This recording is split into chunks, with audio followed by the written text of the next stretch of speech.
Hello friends, welcome back. இன்னைக்கு நம்ம வீடியோல மேனேஜர் கிம் மன்வா எபிசோட் 13 பத்தி தான் பார்க்க போறோம். போன எபிசோட்ல மேனேஜர் கிம் அந்த கேங் மின்ன அடிச்சு அன்கான்ஷியஸ் ஆக்கிட்டாருன்னு பார்த்தோம். இப்போ வீடியோவோட ஆரம்பத்துல பார்த்தா மிஞ்சி இன்னும் அந்த ஃப்ரீசர் ரூம்குள்ளேயே தான் மாட்டிக்கிட்டு இருக்கா. குளிரில் பயங்கரமா நடுங்கிக்கிட்டு ரொம்ப பரிதாபமான நிலைமையில உட்காந்துட்டு இருக்கா. இப்போ நான் என்ன பண்றது? இப்படியே இருந்தா நான் இங்கேயே செத்துருவேனே, எனக்கு ரொம்ப பயமா இருக்குன்னு அவளுக்குள்ளேயே நினைச்சு பதறா. அங்க தரையில கிடக்கிற அந்த இறந்து போன போலீஸ்காரரை பார்த்து ஒருவேளை எனக்கும் இதே நிலைமைதானான்னு நினைச்சு ரொம்பவே பயப்படுறா. அப்போ மிஞ்சிக்கு அவளோட பழைய ஃபிளாஷ்பேக் ஒன்று ஞாபகம் வருது.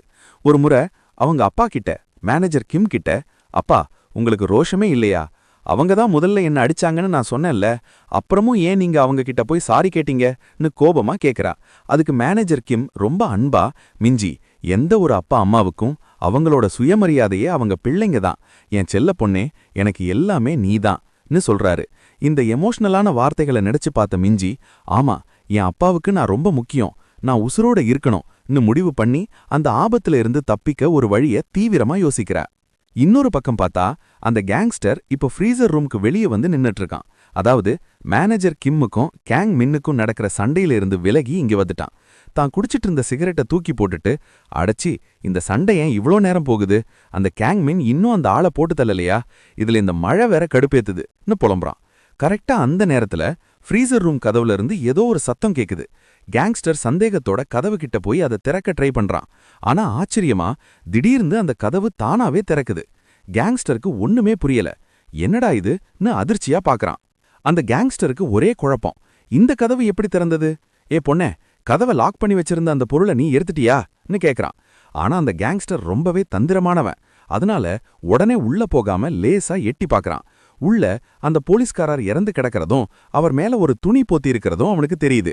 அதை பார்த்து நக்கலா சிரிச்சுக்கிட்டே, ஓஹோ இப்போ எனக்கு புரியுது, நீ என்கிட்ட ஒரு சின்ன கேம் பிளே பண்ணலான்னு பாக்குறியா சின்ன பொண்ணே அப்படின்னு சொல்லிக்கிட்டு ரொம்ப கெத்தா அந்த ஃப்ரீசர் ரூம்குள்ள போறான். இங்க வெளியே மறுபடியும் சீன் மாறுது. மேனேஜர் கிம் ரொம்பவே ஷாக் ஆகுறாரு. ஏன்னா இப்பதான் அடிச்சு மயக்கமடைய வச்ச அந்த கேங்மின் மறுபடியும் எழுந்து நிக்கிறான். அவனோட உடம்பு ரொம்ப மோசமான நிலைமையில இருக்கு. ஆனா அப்பவும் அவன் தோத்து போக தயாரா இல்ல. மேனேஜர் கிம் ஆச்சரியமா, டே பையா நீ நிஜமாவே ஒரு மிருகமாடான்னு கேக்குறாரு. அடுத்த செகண்ட் கேங் மின் வெறியோட கிம்ம நோக்கி ஓடி வர்றான். ஆனா மேனேஜர் கிம் யாரு, வெறும் சில செகண்ட்ஸ்ல தன்னோட ஒரு கையாலேயே கேங் மின் மூஞ்சில சரமாரியா பஞ்சஸ் இறக்குறாரு. அடி தாங்காம கேங் மின் தரையில சுருண்டு விழுகிறான். அப்ப மேனேஜர் கிம் ரொம்ப சோகமா சொல்றாரு, என் பொண்ணு மட்டும் இப்போ உயிரோட இருந்து அவளை காப்பாத்த நான் அவசரமா போயிட்டு இருந்திருந்தா மத்தவனுங்களை கொன்ன மாதிரி உன்னையும் நான் இங்கேயே கொன்னிருப்பேன். ஆனா இப்போ நான் அவசரப்படுறதுல எந்த பிரயோஜனமும் இல்ல. ஆமாங்க நண்பர்களே, தான் பொண்ணு மிஞ்சி குளிர் தாங்காம இறந்துட்டாள்னு மேனேஜர் கிம் தப்பா நினைச்சிட்டு இருக்காரு. அந்த நேரத்துல தரையில கிடக்கிற கேங்மின் கத்திக்கிட்டே சொல்றான், என்ன உயிரோட விட்டுறாத, என்ன கொன்னுடு, ஏன்னா உன்னை கொல்லாம நான் திரும்பி போனா என் அப்பாவே என்ன கொன்னுடுவாரு, என்ன கொன்னுடுன்னு கதறான். மேனேஜர் கிம் கேங் மின்னோட கேங் மின் முடிய பிடிச்சு ஓங்கி ஒரு குத்து விட போறாரு. ஆனா அந்த நிமிஷம் அவருக்கு அந்த பழைய கடத்தல்காரன் சொன்னது ஞாபகம் வருது. அந்த பொண்ணை நாங்க ஃப்ரீசர் ரூம்ல வீசிட்டோம், வெறும் ஒரு பொண்ணோட பாடிக்காகவா நீ ஓடுற ட்ரக்கு மேல குதிச்சு இவ்வளவு ரிஸ்க் எடுக்கிற, நீ என்ன பைத்தியமான்னு அவன் கேட்டது கிம்முக்கு இப்போ ஞாபகம் வருது. தான் பொண்ணு மேல அவர் வச்சிருக்கிற அந்த அளவு கடந்த பாசத்தை நினைச்சு பாக்குறாரு. அப்படியே தன் முன்னாடி அடிபட்டு கிடக்கிற இந்த பையனை பாக்குறாரு. இவன் ஒரு மான்ஸ்டரா இருக்கலாம், ஆனா இவனும் யாரோ ஒருத்தரோட பையன்தானேன்னு ஒரு நிமிஷம் யோசிக்கிறாரு. ஆனா கேங்மென் அந்த கேங்ஸ்டரை தான் அப்பான்னு நம்புறான்.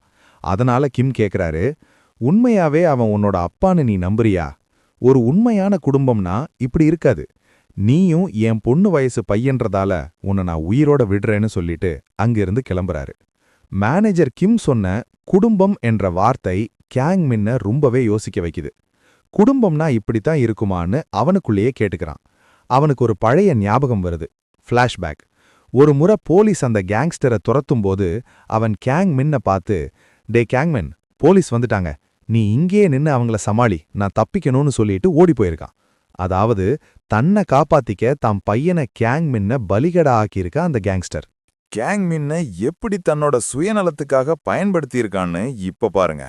போலீஸ்காரங்க கிட்ட மாட்டிக்கிட்டா நீ ஒரு சின்ன பையன் சீர்திருத்த பள்ளியிலிருந்து தப்பிச்சு வந்தவன்னு சொல்லி சமாளின்னு சொல்லி இவனை ஒரு கேடயமா பயன்படுத்தியிருக்கான்.